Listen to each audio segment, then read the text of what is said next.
Welcome to Chicago Jewish Cafe. Today we have as our guest one of the militants for the rights of foreign workers in France. His name's Yves Coleman. He has been publishing and republishing text on the internet for more than 20 years. His present website is npnf.eu, presents the text chosen from among different tendencies of anti-Stalinist left and the anarchist movement in order to establish a dialogue, as the militants in these movements are often unable or unwilling to exchange ideas in person. Some of these texts are translated from English or Portuguese, and some are written by Yves. I have invited Yves for a conversation after I read his incredibly informative articles on the problems of the leftist attitudes towards the Jewish state of Israel, Zionism, and Jews in general. As I understand, Yves is not a Jew and was born in France to African American father and Portuguese mother. Yves, welcome to Chicago Jewish Cafe. Thank you for your invitation. That's very nice. When looking at the history of Jews and the left since the French Revolution, we see a strange thing there. On the one hand, we have massive participation of secular Jews in the socialist, communist, anarchist movements, and on the other hand, we see a general disdain on the part of the left toward the Jewish people, with Karl Marx even declaring that disappearance and complete assimilation of the Jewish people is one of the hallmarks of human progress. Can you please enlighten us on this topic, on a little bit history and the current attitude, especially with regard to the war in Gaza and the attitude of the left in Western countries, France and other? Whereas, as regards France, you said that there was a lot of Jews in the French socialist, anarchist, and then communist movement. That's one of the things I have some doubts about. Because in France, most of the Jews, at least I'm not talking of foreign Jews who immigrated in the 20s and 30s, but in France, traditionally, the Jews were supporting, let's say, the center parties or very moderate socialist parties. The mass of the Jews were not left-wing. Actually, if you speak of the Captain Dreyfus, he was not left-wing at all. And the people, many ministers or state secretaries who were Jewish, who were attacked by the Action Française, the monarchists in the 19th centuries, were the ones who defended divorce, were the ones who implemented the integration of the Algerian Jews inside the French citizenship, were Jews who had a good position in university, etc., etc. I'm talking even before the First World War, not to talk about the wars, the interwar, I don't know what you call it, the period between 1918 and 1939. Who was the leader of Front Populaire, Popular Front? Mr. Léon Blum, who was a Jew. But most of the Jews at that time were moderate, center-left. I know that the left-wing Jews today, or especially the anti-Zionist left-wing Jews, kind of thing put forward always left-wing Jews as something very important in the workers' movement, in the socialist movement, communist movement, the anarchist movement. I'm not convinced. I'm not convinced at all. Even in Poland, when you have a Bund, if you look at the result of the elections in the 30s, the Jews didn't vote for the Bund. In Germany, the Jews didn't vote for the Communist Party, the Socialist Party. They voted for the Zentrum, the same party which gave, which in fact You accepted mean the majority of Jews? the majority of the But Jews. among the Jews, there's always very active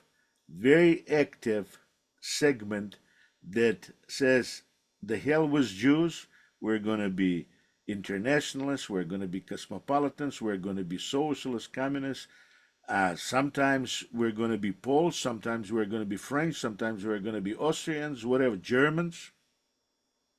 So I'm not saying, that all Jews were on the left, but there was sufficient number among the left who were Jewish. Yeah, but do you consider a person who says, why would I care about the Jews when there are so many other people who are oppressed? I'm Oh, you talking of mean Luxembourg. Rosa Rosa Luxemburg? Luxemburg, Mm. Trotsky, when he was interviewed, about his Jewishness, no, they were not Jewish. I mean, even Karl Marx, everybody says Karl Marx was Jew. I'm sorry. He was converted to Protestantism when he was 7 years old. And his father was, I don't know, probably 30 or something. But I'm sorry, his best friend, Frederick Engels, in Yeah, 1881, in response to uh, socialist anti Semitism of that yeah. time, called Mm. his best friend a Jew. Can you believe it? To have a Yeah, friend who calls yeah, you a Jew after you spend your life denying that you're a Jew.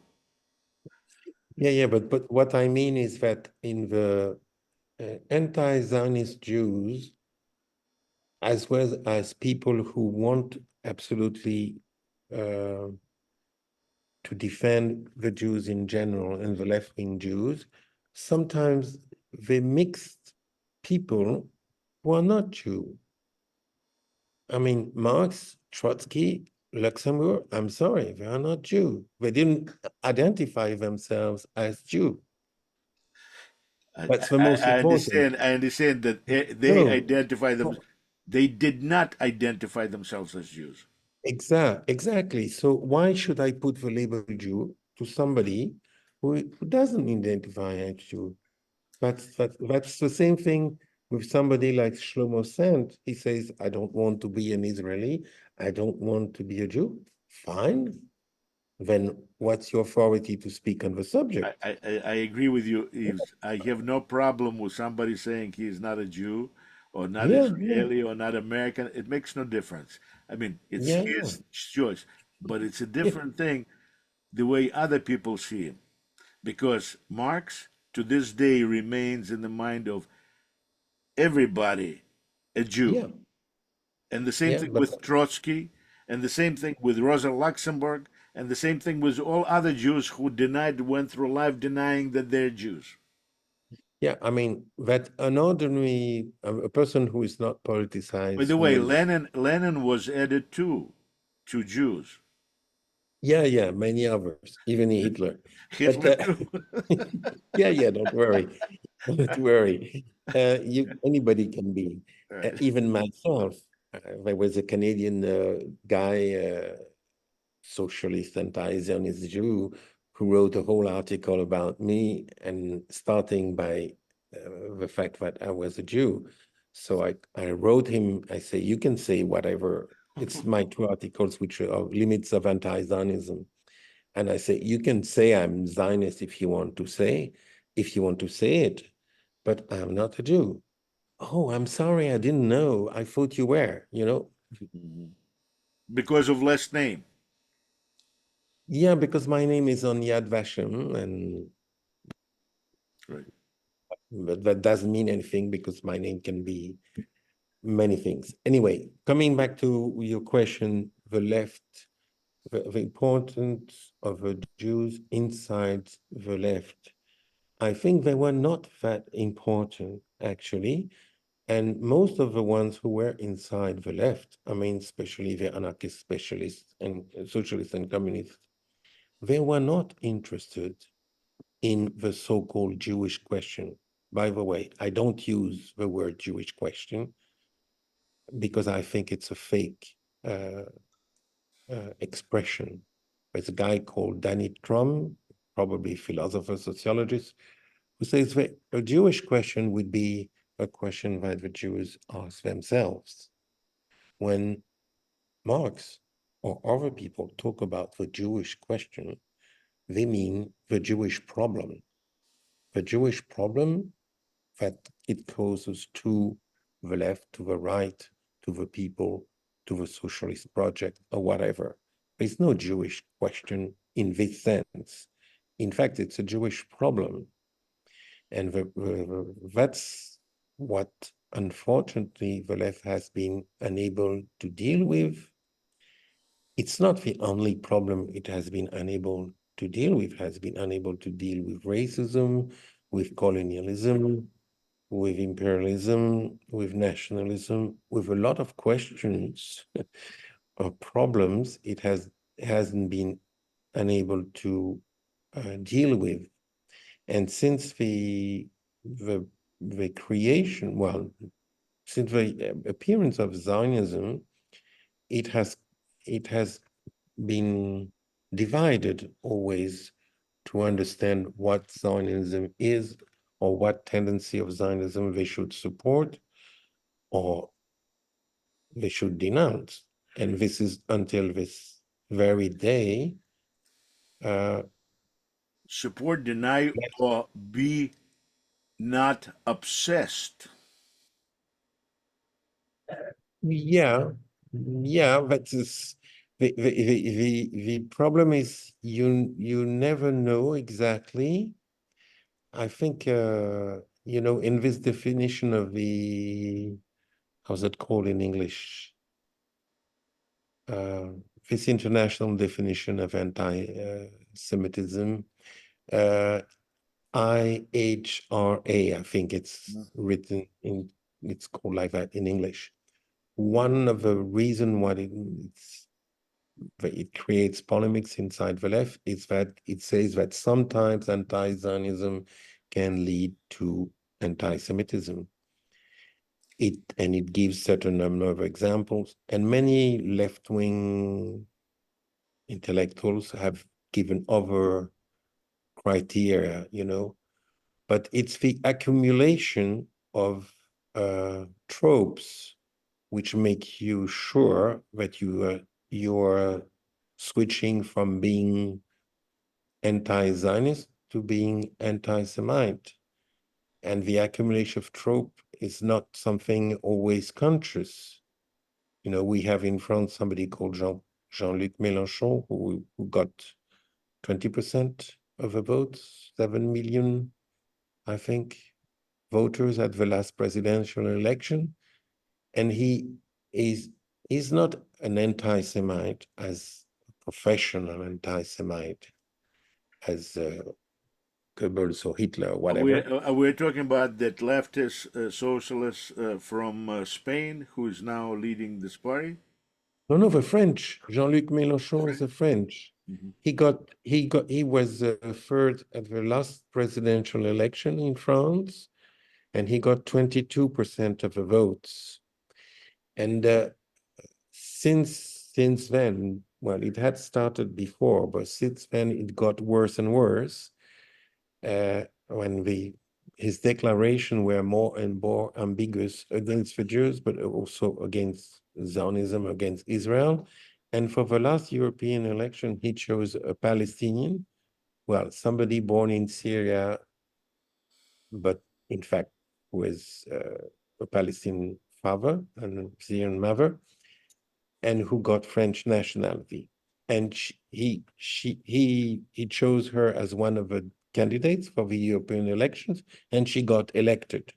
So now you have a French Palestinian woman at the European Parliament on the left of the European Parliament.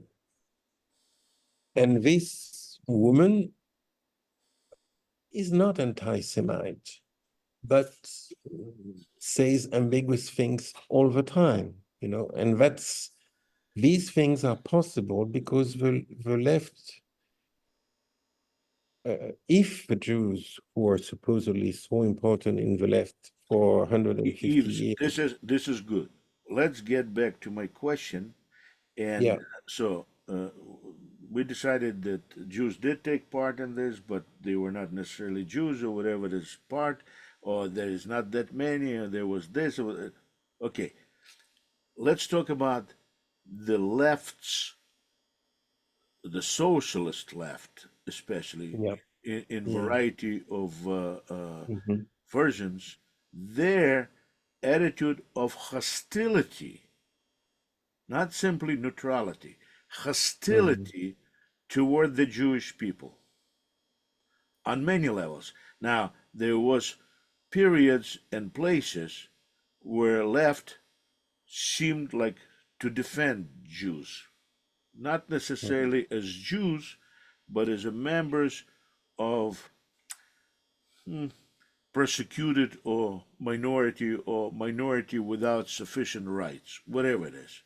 And to that extent, many different tendencies on the left showed some attention, in Austria, in Germany, in France, in Russia, in Poland, whatever it is. But on the whole, the history of the left toward Jews, especially during the 70 years of Soviet existence, was vile, disgusting intolerance, bordering on hatred, which was the center of their ideological worldview.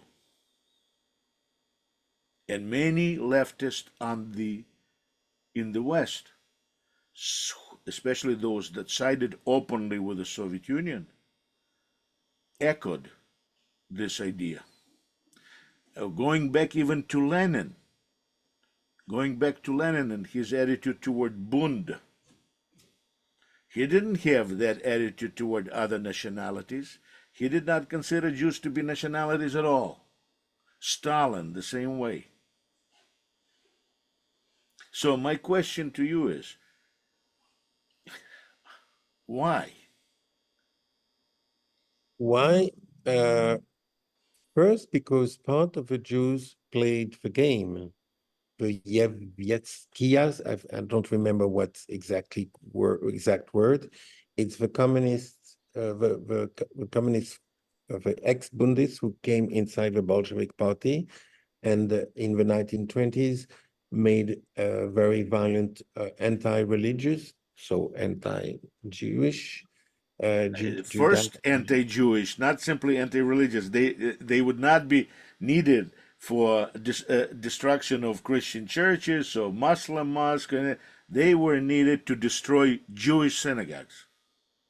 Sorry, but the Orthodox were not really treated very nicely What is by it? the Bolsheviks and the Orthodox, the dominant religion. They were not really treated very nicely by the Bolsheviks. That's what So, I'm saying. But I'm saying that for Bolsheviks, no Jews were needed to destroy the Orthodox churches. If they did do it, it was just part of their job. But for Bolsheviks, it was very important to have Jews in their ranks who would be very actively destroying synagogues, Hebrew language, any Jewish associations, any Jewish idea of history, everything connected to Jews. Yevshektia, the central yeah, element and the tool. yeah, yeah. But what I mean is that there were these people inside the Bolshevik party, then in the popular, so-called popular democracies, there were also uh, anti-Zionist Jews of the worst kind, including in the police apparatus of the popular democracies, which was very convenient because they could be scapegoats for popular hate. Very, You have to say just the same way as now. Hamas uses those Jews, Jewish Voices for Peace, Jewish this, Jewish that, to defend themselves. yeah. But what I mean is that there, the fight was not between uh, on one side, uh, let's say the left, and on the other side, all the Jews. There were always inside the Jews, especially when there were so-called socialist states. There were always Jews who were cooperating actively to the power and actively to the I anti-Zionist, understand, but my question, anti-Semitic I understand. campaign. I agree with you. So this is part of a problem because, for example, in France, when there was this plot, we call it the plot of white, not the plot of white shirts. These doctors who supposedly tried to kill Stalin in In 1952. 1952. We call it le complot des blouses blanches. I don't know you call it in English, of a doctor's plot or whatever it's called. And what did The murderers in white gowns, whatever it is. Yeah, in French it's the white gowns plot. And in France, what did they do? They made a meeting, a public meeting to support this trial against these Jewish doctors. And who spoke, apart from very well-known leader of the CP, uh, French, Jewish, communist, militant, who was a Of doctor. course. You always need Jews for that. You need Yeah, Jews but when you are fighting Jews, when you are killing Jews. You need Jews to help you keep your face. yeah, but what I mean is, if it was, if for example, if I take a silly, well, something which is maybe not a good comparison, but if you see how racism worked in the United States from the epoch of slavery till today, those who promoted racism were not the blacks. There were blacks like, um not Du Bois, but the other one, his foe at the time.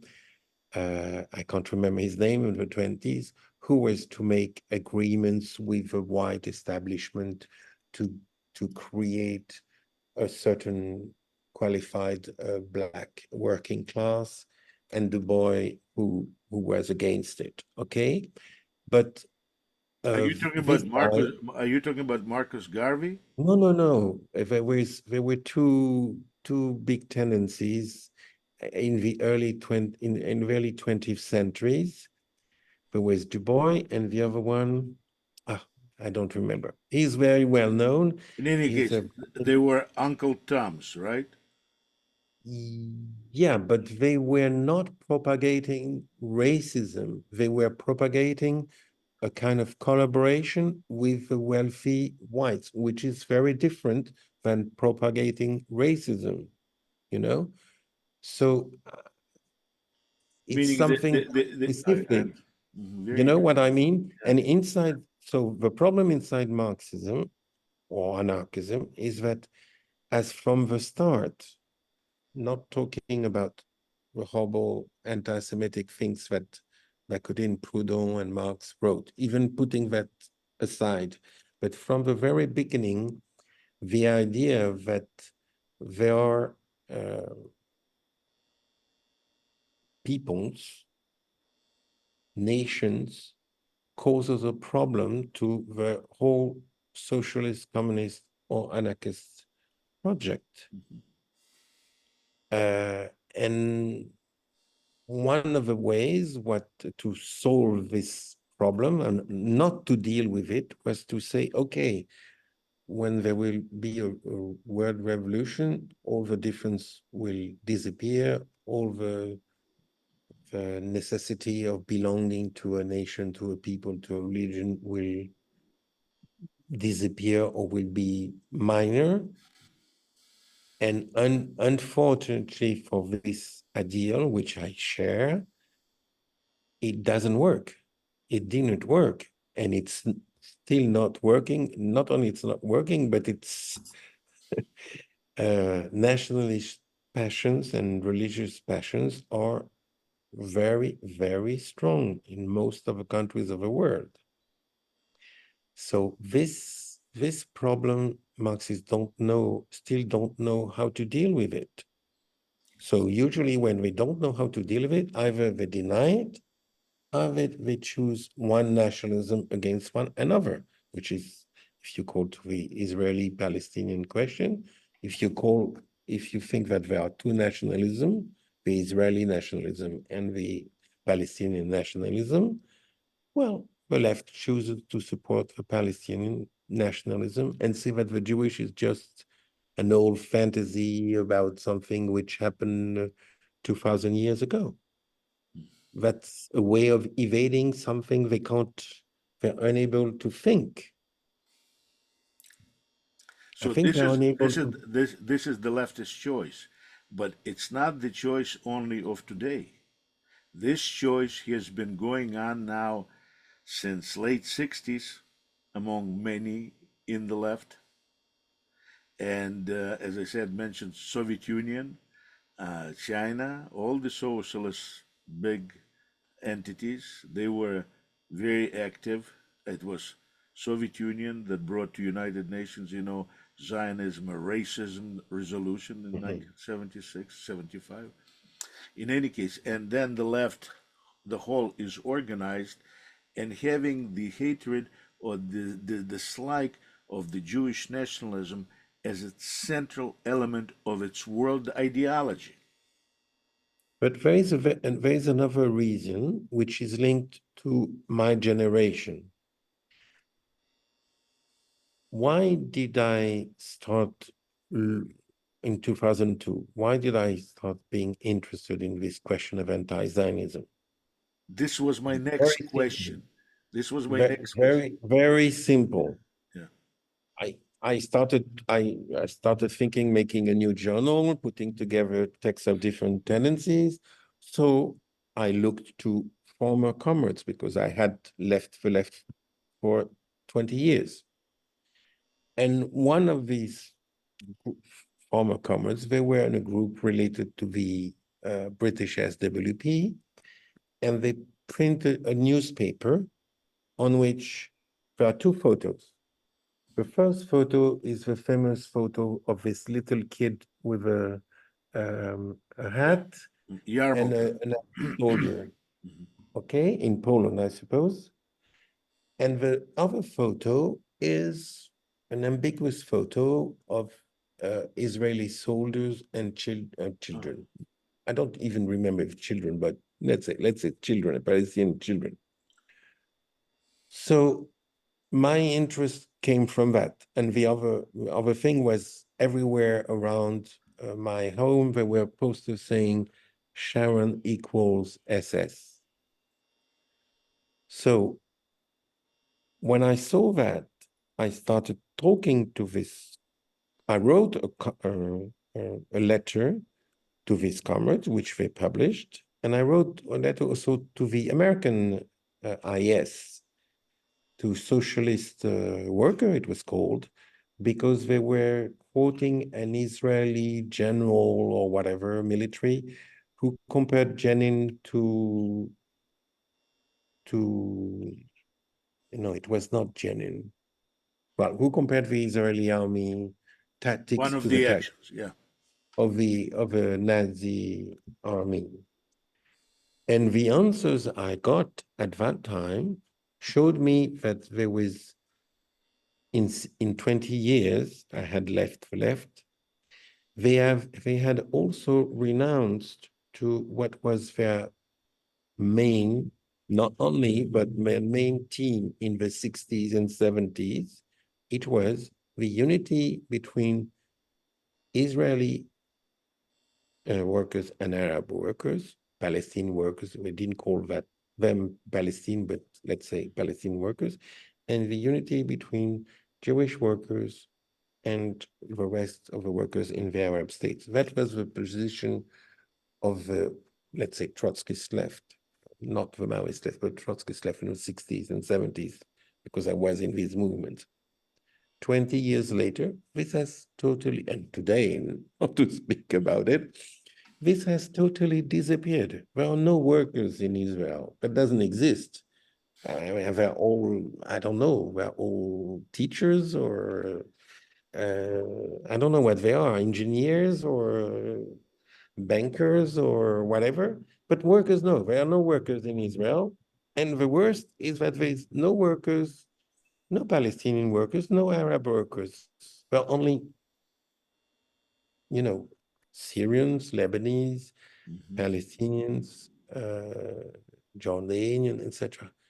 All the groups, all the left-wing groups, let's say, even Matt Spen of that time, which was an Israeli group, the people from Matt Spen have evolved in a very bad direction in 40 years, you know, and they have totally forgotten what was the center of the Marxist ideology, which was the working class.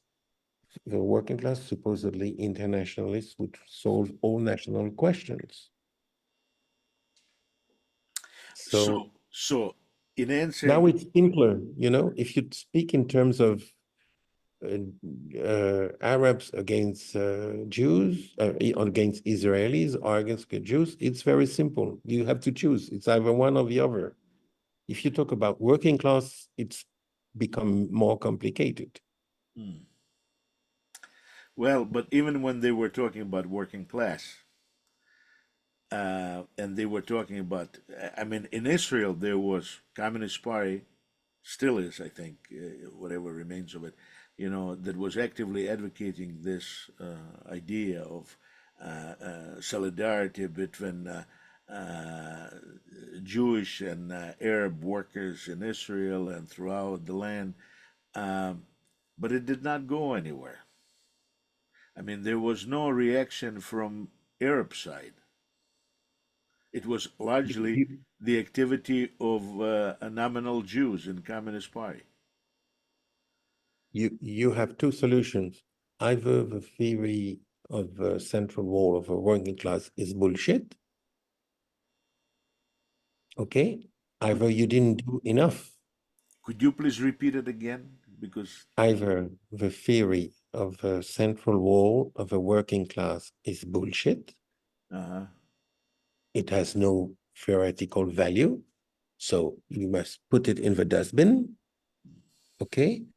Either you have to ask yourself, what are you doing to prove this theory or to put this theory in practice?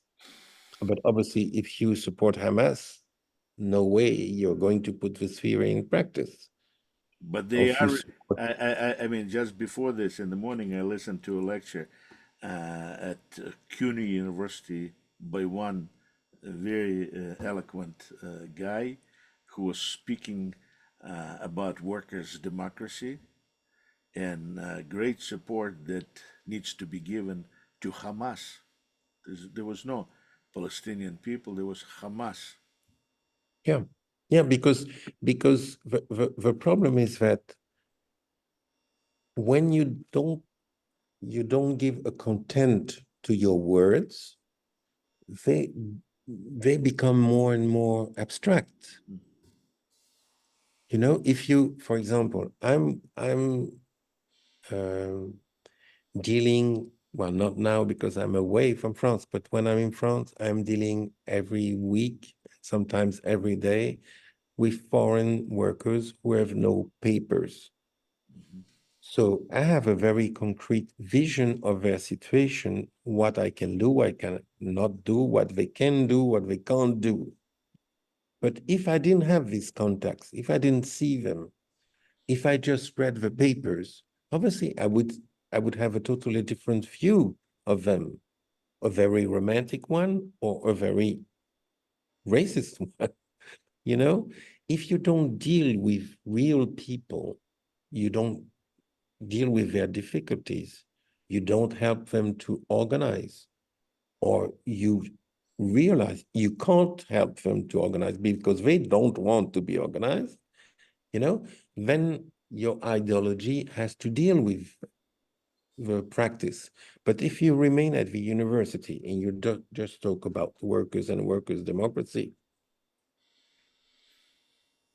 the problem of the left is that it has totally deserted the not only the notion of a working class, but just they don't go in working class districts. They don't have contacts with workers. So they don't know how workers think. And then they don't understand why 20, 30%, 40% of the workers who vote in France vote for the National Front or for the whole Rassemblement National, but it's the same thing. So very right-wing, far-right, nationalist, Same racist way movement. was in Nazi Germany when Hitler came to power. Yeah, but if you don't deal with human beings who are workers and you talk about the workers at university, Yves, when I do not want to say started because I did not start; it started me. You know, when I was 14 years old, when Soviet Union invaded Czechoslovakia, I was a great patriot of the Soviet Union. You know, being born there, I could not believe that Soviet Union would do something like this. And I wrote a letter to Brezhnev protesting it. So I got response. I think that's the reason Soviet Union collapsed because spent too much money on majors of KGB, you know, responding to letters of 14-year-olds. But then when I was exiled in 1974 after mental hospitals, shocks of insulins, discipline shots, that death would be preferable because of pain to having experienced it. But after that, all of it, I was exiled in 74, the first time, and spent all this time. I mean, I needed to learn the language. Did not speak English. And then, but I was Marxist. I was believer in Marxism, communism. I just believed that the number one slogan of October Revolution, all power to the Soviets, was betrayed in the Soviet Union because they put Article 6 in Constitution, which gave power to Communist Party in all social, political, and every all economic organizations. So I wanted to Mhm. abolish that Article 6. That was my platform. So when I came to the United States, I hooked up here in Chicago was the number two weekly, leftist weekly in the United States in these times. Jamie Mhm. Weinstein, the founder, we became friends. He's no longer alive. And I used to contribute my commentaries. And then I became commentator on NPR's Morning Edition, the number one news program in the United States. And one of the things that I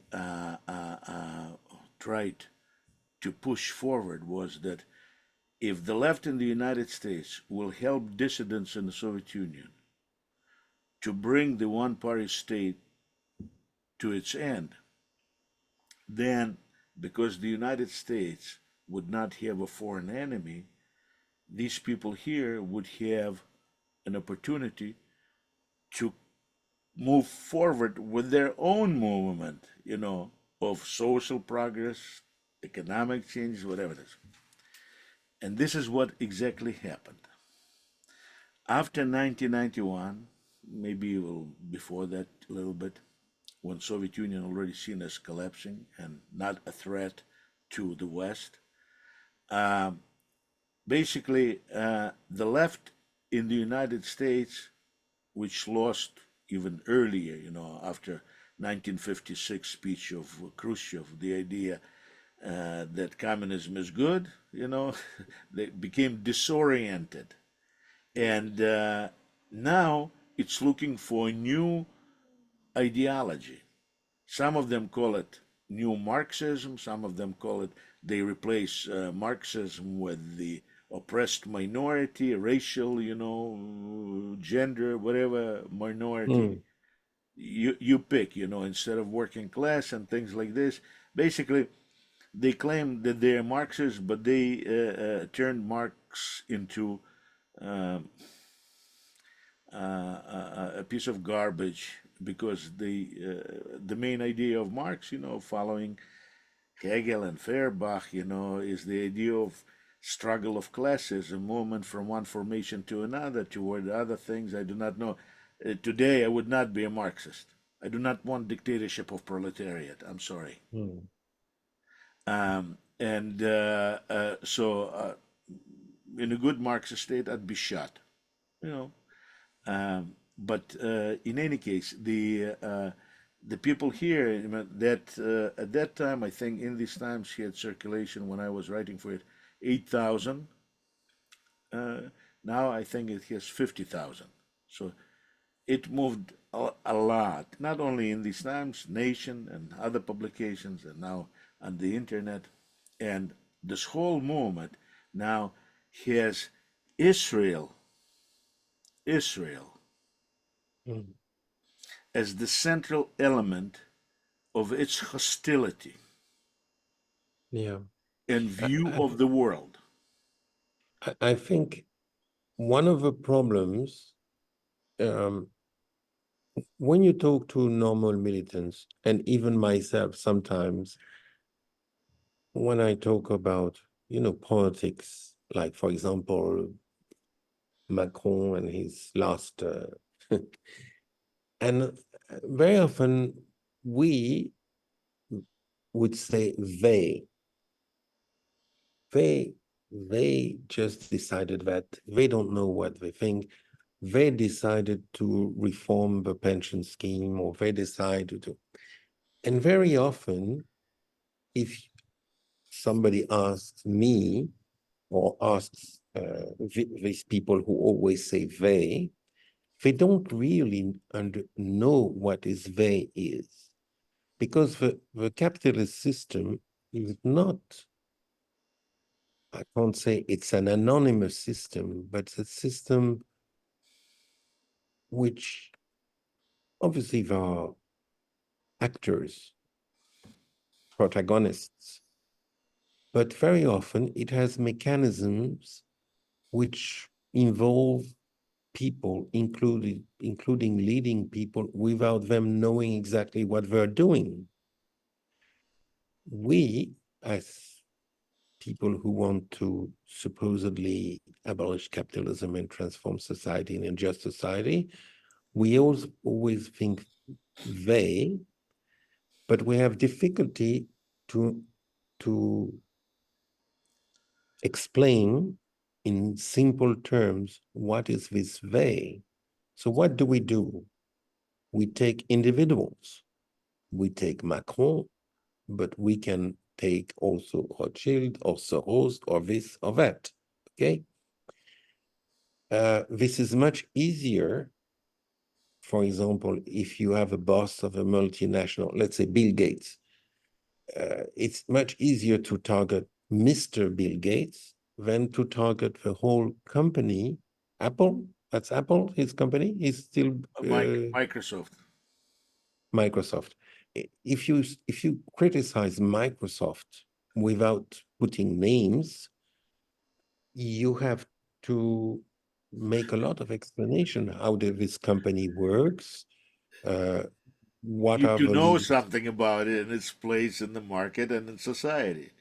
Yeah, but even the internal functioning sometimes is difficult because you have cadres inside the capitalist machine uh, who don't agree with how the machine works.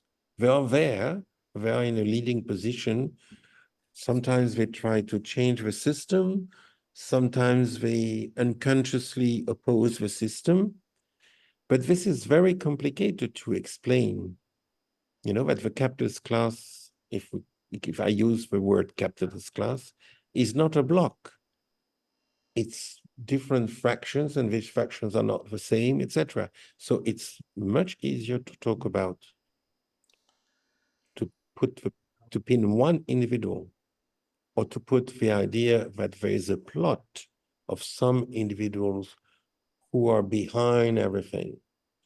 And this is a tendency which has been always inside the socialist movement or communist party movement or anarchist movement in the daily propaganda, not in the capital of Karl Marx, obviously, but in when it's translated in simpler terms, when you have to criticize capitalist society in simpler terms, very often you are tempted to, instead of criticize a system of which we are all part at a level or another, it's much easier to say the leader, the nominal leader, is the responsible.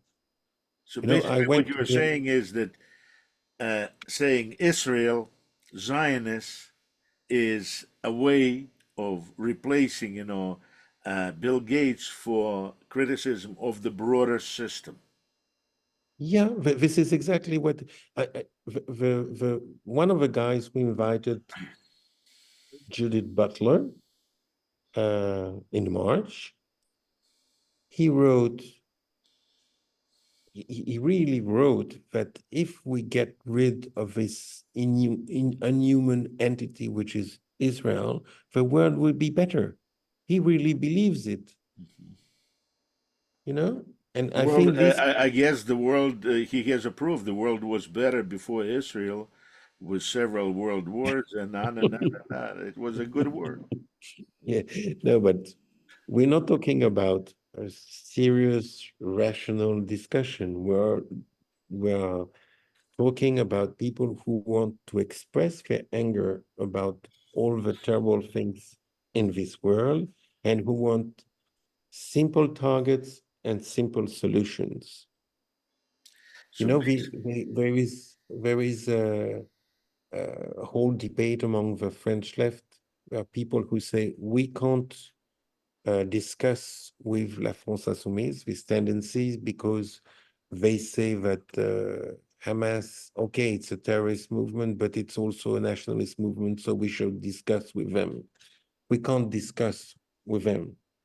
yeah. But I just heard 5 conferences, 3 done by Palestinians and one in Italian, one in Danish. What do they say, these specialists of Hamas? Hamas is a nationalist movement and it should be integrated in the PLO. And one day the PLO should discuss with Israel. So the pro-Hamas people, Discuss with Israel what? two-state solution. It's been on a table for more than 100 years.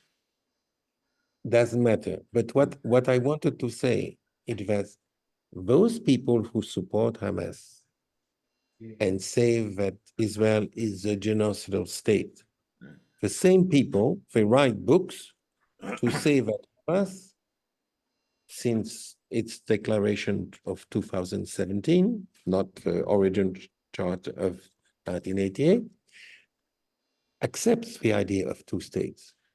So Hamas is ready to discuss with a genocidal state. Okay? So there's something which doesn't work. It I mean, started if discussion in Israel is the same as 2006, Hitler, 2006 continued on October 7. This is the nature of discussion of Hamas. And it does not, uh, I mean, there's what, 35,000 people killed? Yes, by hands of Israeli troops, but at the initiative of Hamas. I sincerely I don't think it's important to see who who started, because if you who started, you can play this from 1929 in Hebron till today, How you about know? 1920? Yeah, Hmm. yeah, even yeah. So you can always find a start to this history, okay? But what I just want to say is that the left, who is pro-Hamas, should attentively read what the Hamas leaders say. If they want two states, that means they are ready to discuss with Israel. So if they are ready to discuss with Israel and they're accepting two states, I don't see what's the use of all this rhetoric against a colonial, racist, apartheid, genocidal state. If at the end it's to make a deal with this genocidal, racist, apartheid state, if really you want to make a deal, If I you mean, want if to live in Hamas, peace, if you want to live in yeah, peace, you need to yeah, show, first of all, that you can live in peace. yeah. But I'm just saying that the rhetoric of the left, if we're talking of the left Right, outside, right. who is not on the spot, Yeah. who is comfortably in front of the United States, the rhetoric of the anti-Zionist left is it's pure words. They say they support Hamas, but they don't even know what Hamas wants to do. Hamas wants a two-state solution, officially. So I take their word. I take the word of all these nice Palestinian specialists, all these people who have written books about Hamas. Okay, it's a democratic movement. It's a movement which is able to make compromise, to discuss. Okay, let's say it's true. So what's the next step? If it's I think, true, lay down the arms, let the hostages go, yeah, obviously, and but that's the beginning. we are not dealing with people who are looking for a practical solution. We are looking to people who need an enemy, a monster, a devil, and they have found it. Yeah. And it corresponds, they have whitened, quotation marks, the Jews for this reason. Although more than 50% of Israeli come from the Middle East, But this is they said, amazing to me because there's it means continuous nonstop war, and we're in 21st century. The world already is full of nuclear bombs, and there's Iran. Israel has some bombs. Iran is preparing some bombs, and the whole thing can explode to hell. yeah, but this is not the problem of the left. The left is living in a world, in a fantasy world. In a fantasy world, compromises, discussion with the enemy, even the worst enemy, doesn't exist. And we have, at least in Europe, I don't know the States, but we have in Europe a very old past of anti-Judaic, anti-Jewish, anti-Semite passions, and different forms of anti-Semitic and different forms of And it anti-Judaism. tries to put a different mask on itself here and there and here and there. Well, there is no mask. There is basically recycling, Yeah. you know, but this recycling is not conscious among most of the people. I'm not speaking of the theoreticians who know, but Eves, most. Eves, it's already we're 1 hour talking. But I would like, to actually continue this conversation and conversation you mentioned before that you were studying the issue of nationalism, religion, and things in Southeast Asia, which to me is also very interesting. And as I said, the general discussion and general understanding and consideration is important for my understanding at least, of the nature of the Jewish state in Israel, because it's dealing with all of the same issues, that dealt in Europe, in France, in different countries of France, and in Southeast Asia. I mean, so maybe in the future, once you write those articles. By the way, these articles that you wrote on this left and the attitude toward the Jews, we're going to place right under this video, so people who want to can read it. And I really, really appreciate your insight and your thoughts and actually your position, because this is a very rare position on the left. I'm It's sorry, not so rare. not too I'm rare. no, it's not so rare. The thing is, it's not the people who think this way don't make noise, Uh-huh. don't organize. Recently in France, there the different Jewish groups who are left, well, they are called by their adversaries left Zionist, you know, they have made a lot of noise and written text and intervene in demonstrations and denounce anti-Semitism inside the left, on the left, off the left.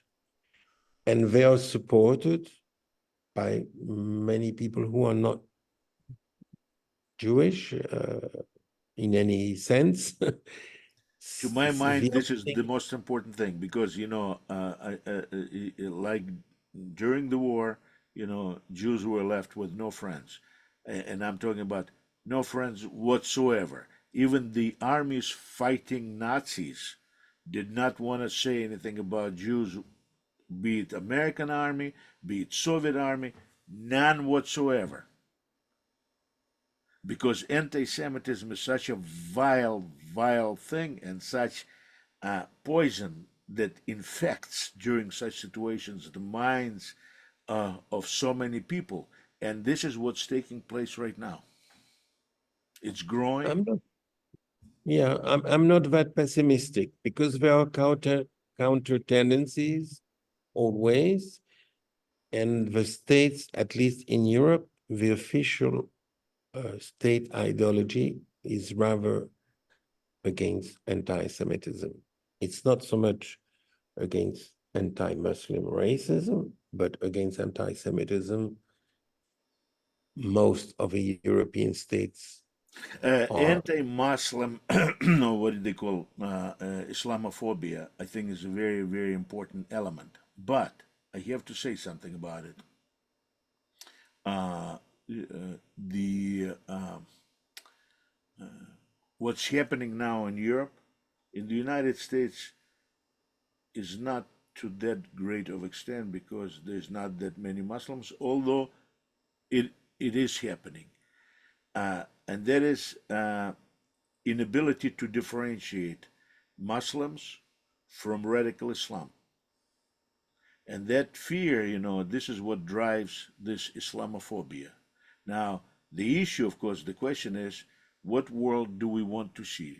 The world of, as I said before, freely associated producers, freely associated Mm. individuals, or the world divided by cantons, or by segments, or by religious national segregation. To my mind, of course, a model of Switzerland maybe is good in many ways, but then again, who knows what is going to happen to Switzerland? We do not know. I mean, Yeah, for me, it's not so much an hostility towards Islam, although there is part of that, but it's also a very strong xenophobic feeling in the sense that, you know, my my stepfather, who was French, he would say the crowds. Today, most young people don't even know what the crowds would mean, you know. Uh, Anti-German feelings don't exist, hate at least don't exist anymore. But anti-Arab, anti-African feelings, they still exist. So, Well, they uh, not only still exist, they actually, the way I see it, I do not live there, but I think they were born and growing stronger. yeah, but Because, what I mean is, it's not what as regards Islam, it's not a purely religious question. It's a question of the transformation of the population, let's say 10% or 15% or 20% of the population doesn't have the same physical traits as the majority of the population. And this has never been a policy like in the United this is States. a very, very, very important issue, and especially for Europe. It's very important because Europe today, you know, something that Lenin uh, thought was impossible, you know, but United States of Europe actually became a reality. Now, whether it's going Yeah. to stay this way, if, for example, if in France people are going to return back to crowds, the whole Mm. European community is just going to collapse. Mm. Yeah, but what I mean is, you know, in Europe, there is no state which has discussed 50, 70 years ago, okay, our population is slowly going down. We have less and less children. We need more workforce, so we need to import these people. And what are we going to ask to these people? And what are they going to be citizens or just guests, as they Gastarbeiter, as they were saying in Germany? That means invited workers who just come for 6 months or 1 year, 2 years, then they come back. So this, Yves, you are raising very, very, to my mind, important issues. And for, as I said before, for me as a Jew, especially the Jew who lives in Galut, in diaspora, this is very, very important. So the preservation of the state of Jewish state of Israel, not simply mm, binational Palestine, a Jewish state of Israel, among those dozens and dozens of Arab and Muslim states, is a very important issue. That's number one. And number two, of course, for me as a Jew living in Galot, in diaspora, is important. What is my relationship to other non Jews and to other Jews in that area? mm, And the issues that you raise are issues that of major concern to me. So if you don't mind, in the future we'll talk about different things in that area as well. no problem.